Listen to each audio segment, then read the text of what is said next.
What's up everybody, thank you for stopping by. I am BH the Uncivilized and this is going to be an analysis for the film The Usual Suspects. Now this will contain spoilers, so if you haven't seen it already then you may wish to watch that first and then come back to this video afterwards and let me know what you think then. It's a brilliant film, so definitely worth checking out. Now I first saw this film years ago and I thought it was superb and excellent and very clever, but I always felt there was something more to it, but I could never quite put my finger on it.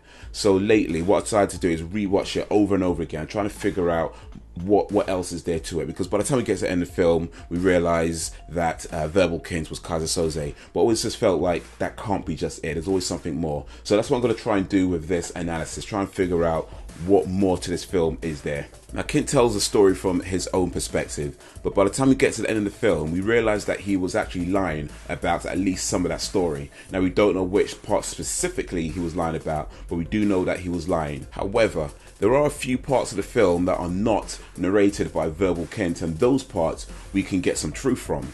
Now what we do know from the opening scene, we see Keaton sit on the floor, presumably after being shot. In fact, he mentions that he can't feel his legs. We see McManus lying face down on the floor with the knife in the back of his neck, so we know that happened. Keaton refers to the mysterious man as Kaiser, and also we hear the gunshots, but we don't actually see if Keaton was shot or if he even dies. Now from Arkash Kovash, the Byrne victim, he said that he saw Kaiser Soze killing many men, and when he described Kaiser Soze to the police, we see at the end that he looks just like Verbal Kint. So from that we know that it was actually Verbal Kint that was seen killing many men. Now on Kaiser Soze, what we know from Jack Bayer, not to be confused with Jack Bauer, is that he said that he's heard of Kaiser Soze, that's somebody who's worked with somebody who's got some money from Kaiser Soze, things along those lines.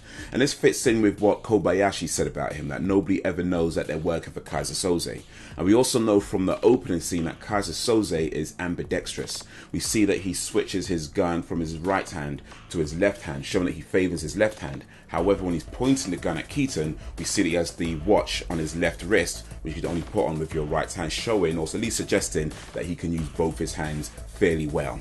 Now by the time we get to the end of the film, everything points to Verbal Kint being Kaiser Soze. He's lied about at least some of the story. He's not really crippled. He's in cahoots with Kobayashi. He's also ambidextrous. He pretends that he can't use his left hand, so he must have been using his right hand to sign papers and so on. But by the time we get to the end of the film, he uses his left hand to light the cigarette. He's also holding a watch in his right hand as if he's about to put it on his left wrist. Furthermore, the lighter and the watch is the same that the mysterious Kaiser Soze had in the beginning of the film. So all of this points to Verbal Kint being Kaiser Soze. However, Kovash said that he saw Kaiser Soze killing many men. But how would Kovash know what Kaiser Soze looks like if indeed nobody knows what Kaiser Soze looks like? Nobody knows that they're ever working for him. Now perhaps he overheard Keaton referring to the mysterious man as Kaiser Soze. However, from the beginning of the film, that scene in the beginning, we know that Kaiser Soze was wearing a hat. Yet Kovash's description of Kaiser Soze, or slash Kint, was not wearing a hat. So how does he know what his hair looks like? Now the final boat scene, part of it is being narrated by Verbal Kint and part of it is what's actually happened. For example, the conversation between Keaton and McManus, when Keaton is telling McManus, "There's no coke on the road, I ran up and down the road, and there's no coke on the road." Since Kint wasn't there, how would he know that conversation took place? So those parts, those little parts we can take for some truth. Now one of those scenes is when Arturo Marquez's handler is telling him to shut up, and Arturo Marquez is saying, "You don't understand, I can hear his hair, he's hurt, it's Kaiser Soze." The camera then cuts to Keaton, who hears Soze's name being shouted and responds to it. Now we also know that Keaton used to be a cop, he was a crooked cop. We also know that he has contacts in the police. We also know that he most probably faked his own death at least once. But Keaton isn't Kaiser Soze, and we know that because in the beginning of the film, he refers to the mysterious man as Kaiser. Now we also know that Kaiser Soze isn't Hockney or McManus, because they were both killed in scenes not narrated by Verbal Kint before Kaiser Soze approaches Keaton at the end. But we do know Kaiser Soze exists because Arturo Marquez was willing to identify him in exchange for not going to prison, and that was confirmed by Detective Jeff Rabin. So who is Kaiser Soze?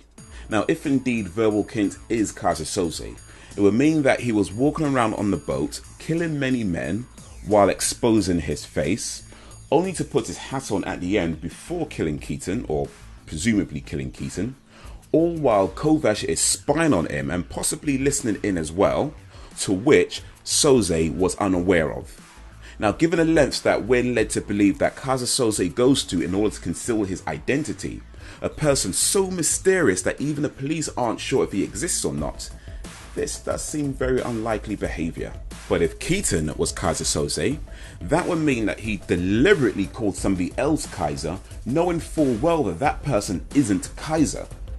Now that does seem to fall into the realm of things that Soze might do given what we know about him, but it does still feel like a little bit of a stretch. As far as the film is concerned, I do think that Verbal Kint is supposed to be Soze, and there is evidence to suggest this. The problem, however, is that there's huge flaws that we just need to accept in order for that to fit properly. In fact, if we're going to say that Keaton was Soze, there's some flaws that we'll need to accept as well. And also another part that didn't really make a whole lot of sense is that if nobody ever knows that they're working for Soze, why did Kobayashi tell the suspects that they're working for Soze? He already had the Saul Bergen murder to blackmail them with in order to get them to do the boat's job. So telling them about Soze becomes a moot point. If Soze does exist, then he's either not as thorough or consistent as he's made out to be, or extremely lucky to be as successful as he is. In the end, as clever as this film is, it's perhaps not clever enough. But allow me to speculate. Now, I can all but guarantee that this is not what the filmmakers were intending. This is just how I'm going to attempt to make sense of everything. I think Fenster was Soze, and Verbal Kint was working for him, which is why they have the same watch and lighter. Now, Fenster, he took some of the money and disappeared like Kint said, but I don't think he actually died. I think Kint lied about them seeing the body. Now, they probably did get a phone call to say that Fenster died, to appease the rest of them, but they never actually saw a body. Now, if you remember back to Kint telling the story, he doesn't mention Soze at all until Detective Kuyan asks him who's Soze, and of note is his adverse, angry, frustrated reaction right at that point. And on the boat, Kint, he's going around killing many men like he's been instructed to, and Kovacs, he's probably heard mumblings and rumblings about Soze being on the boat, and when he sees Kint killing all these people, he assumes that must be Soze, so he describes him to the police. But it's really Fenster who comes up with the hat, sees Keaton, shoots him in the leg. Keaton then sees his face and realizes that it was Fenster all along, but he refers to him as Kaiser because he's figured it all out, and Fenster is actually Soze. And that is what I think of The Usual Suspects. Let me know if you agree, disagree, or if you think there's something that I've missed. Please like, share, comment, subscribe, and check out my other videos as well. Any questions about movies, video games, just life in general, let me know and I'll do my best to answer them. But that is all for now, so thank you for watching. And until next time, run on your pup, and CasualSavage will get you.